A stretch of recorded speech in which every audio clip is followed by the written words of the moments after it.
bili tayo ng ang breakfast natin. Ito yung lagi kong binibili kapag hindi pa nakakaluto sa bahay.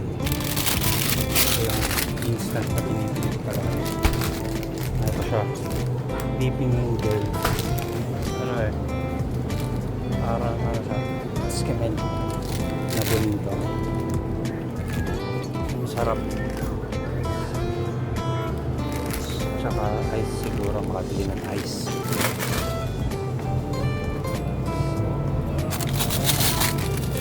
May nabili ako dito kahapon. Ito. Sarap nito. This one. Sarap niya dito sa Family Mart. So, strawberry din sila.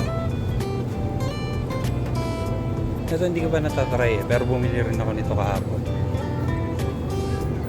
Ano pa ito? Maintindihan. Ito lang muna. Tsaka water. Natin yan.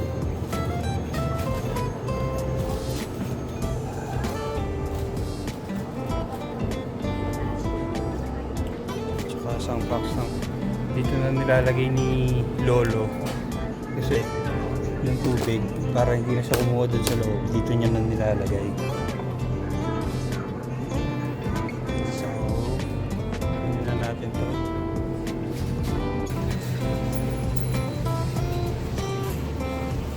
So ayan, ganyan ang forma.